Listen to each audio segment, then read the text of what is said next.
2026년 1월, 우리는 이상한 정적 속에 서 있습니다. 기술은 극점을 향해 질주하고 있고, 인공지능은 이미 인간의 창작물과 구분할 수 없는 텍스트와 이미지를 생산하고 있습니다. 그러나 이 연결의 시대에 인류가 느끼는 것은 전례 없는 단절입니다. 무언가 근본적인 것이 뒤틀려 있다는 감각. 어쩌면 우리는 지금 수천 년 전 힌두 경전이 묘사했던 시간의 마지막 국면을 통과하고 있는지도 모릅니다. 기원전 3세기경 편찬된 것으로 추정되는 비슈누 푸라나는 인류의 시간을 4개의 유가, 즉 시대로 구분합니다. 크리타 유가, 트레타 유가, 드바파라 유가, 그리고 마지막 칼리 유가. 각 시대는 이전 시대보다 25%씩 짧아지며 인류의 도덕성과 영적 능력 또한 같은 비율로 감소한다고 기록되어 있습니다. 칼리 유가는 이 주기의 최종 단계로 43만 2천년 동안 지속되는 암흑의 시대입니다. 산스크리트어로 칼리는 다툼, 불화, 위선을 의미합니다. 이 시대의 특징을 비슈누 푸라나는 놀라울 정도로 구체적으로 열거합니다. 재산만이 사회적 지위를 결정할 것이며 부만이 미덕의 유일한 원천이 될 것이다.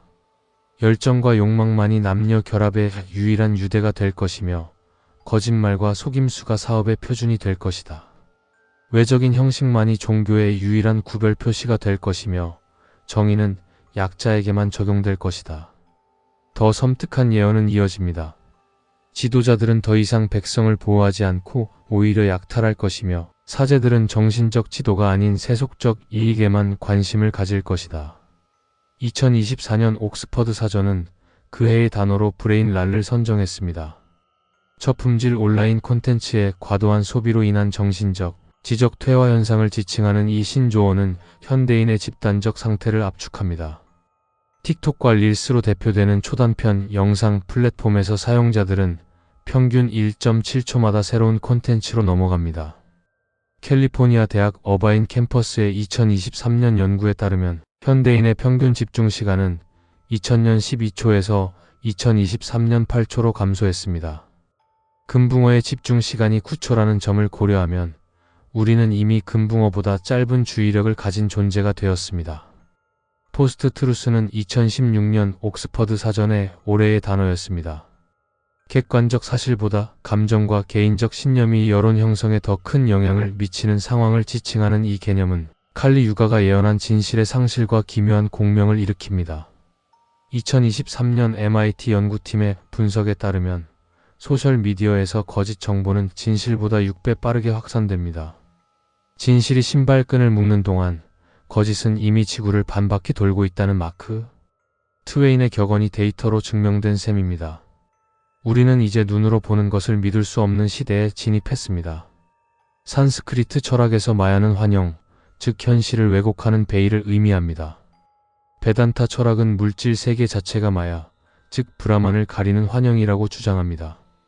칼리 유가는 이 마야가 가장 두꺼워지고 불투명해지는 시기입니다. 현대의 디지털 기술은 이 고대 개념에 물질적 형태를 부여한 듯 보입니다. 우리가 보는 얼굴, 듣는 목소리, 읽는 텍스트 중 무엇이 실제하고 무엇이 알고리즘이 생성한 환영인지 구분할 수 없는 상황. 이것이 바로 마야의 완성형입니다. 칼리 유가의 또 다른 특징은 시간의 가속입니다. 베다 문헌은 칼리 유가에서 인간의 수명이 크게 단축되고 시간 자체가 빠르게 흐르는 것처럼 느껴진다고 기록합니다. 현대인들이 보편적으로 경험하는 현상이 바로 이것입니다. 심리학자들은 이를 시간 압축 효과라고 부릅니다. 나이가 들수록 시간이 빠르게 지나가는 것처럼 느껴지는 현상은 뇌의 정보 처리 속도 변화로 설명됩니다. 그러나 현대 사회 전체가 경험하는 시간 가속은 개인의 나이와 무관합니다. 2010년 이후 기술 발전의 속도는 지수적으로 증가했습니다. 무어의 법칙, 즉 18개월마다 컴퓨터 칩의 트랜지스터 수가 2배로 증가한다는 관찰은 2020년대에 들어서며 물리적 한계에 부딪혔지만 AI와 양자 컴퓨팅이라는 새로운 패러다임이 그 자리를 대체했습니다. 2022년 11월 챗GPT가 출시되었을 때 100만 사용자 도달에 걸린 시간은 5일이었습니다.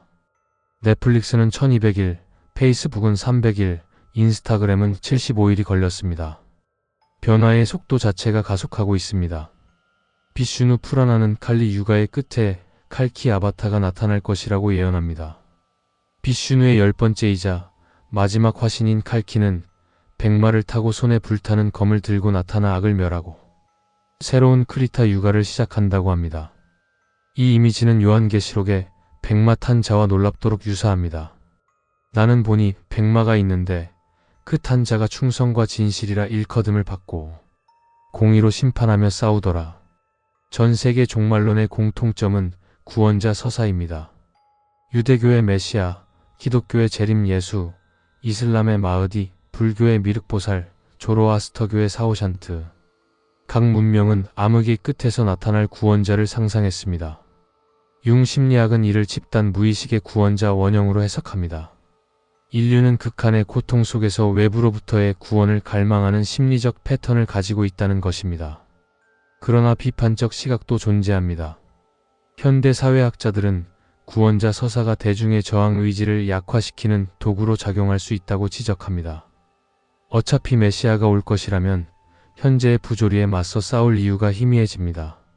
할리우드가 끊임없이 생산하는 슈퍼히어로 서사는 이러한 구원자 원형을 상품화한 것일 수 있습니다.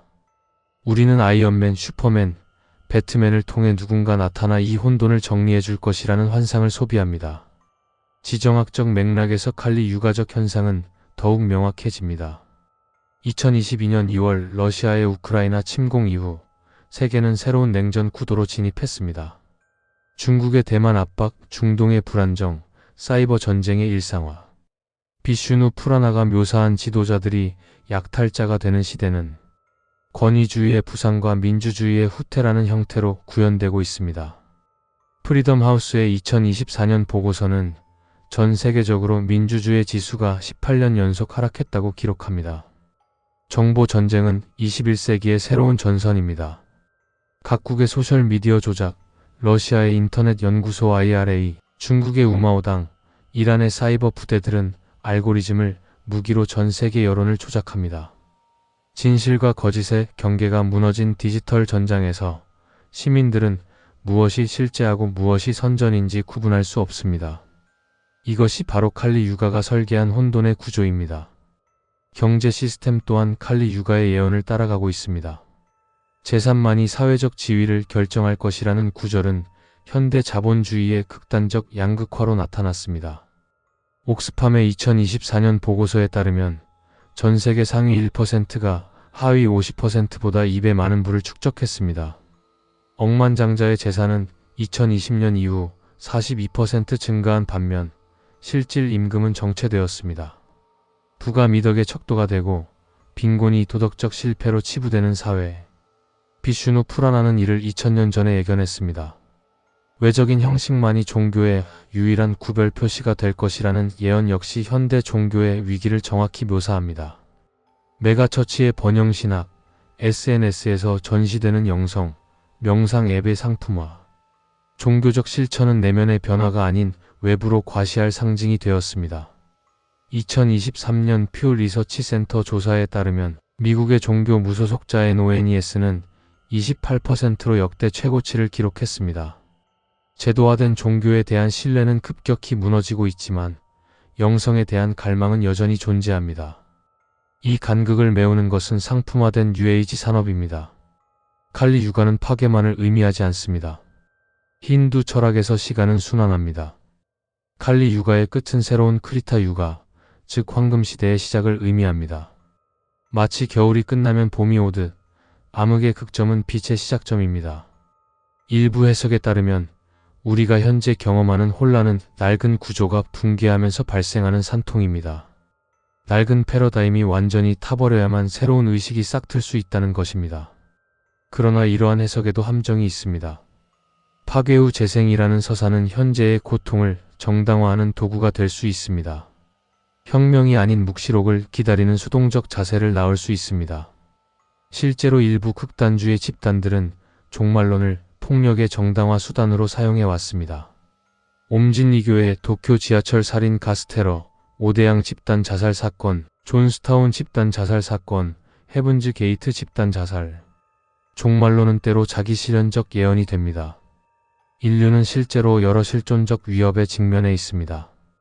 2024년 주요 AI 연구자 350명을 대상으로 한 설문에서 10% 이상의 AGI가 인류 멸종을 초래할 가능성을 평가했습니다. 이 기술을 통제할 수 있을지 아니면 기술이 우리를 통제하게 될지는 여전히 미지수입니다. 생물학적 위협도 간과할 수 없습니다. 코로나19 팬데믹은 현대 문명이 얼마나 취약한지 드러냈습니다. 전문가들은 더 치명적인 팬데믹이 발생할 가능성을 경고합니다. 항생제 내성 박테리아는 2050년까지 연간 1,000만 명의 목숨을 앗아갈 것으로 예측됩니다. 합성생물학의 발전은 생명을 창조하는 능력을 인류에게 부여했지만 동시에 생물학적 무기의 위험도 증가시켰습니다. 그렇다면 칼리 육아는 단순한 신화인가? 아니면 인류 의식에 각인된 집단적 예감인가?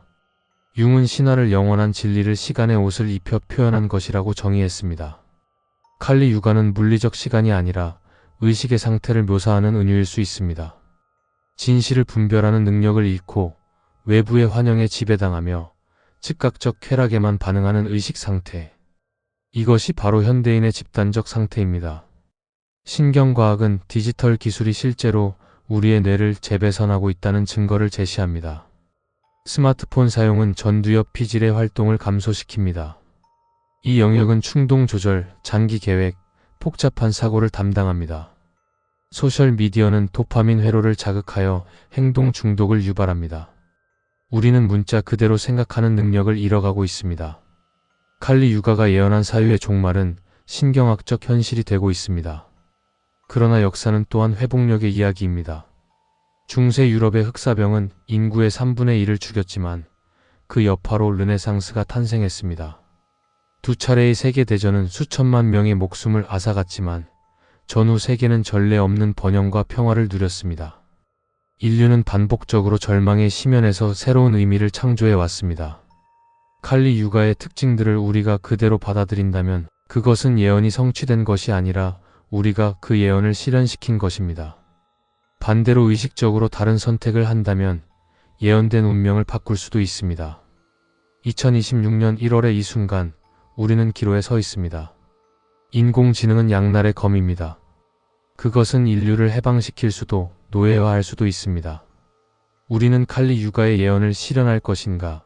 아니면 그것을 단순한 경고로 남겨둘 것인가? 지금 이 순간을 살아가는 우리 각자의 손에 쥐어져 있습니다.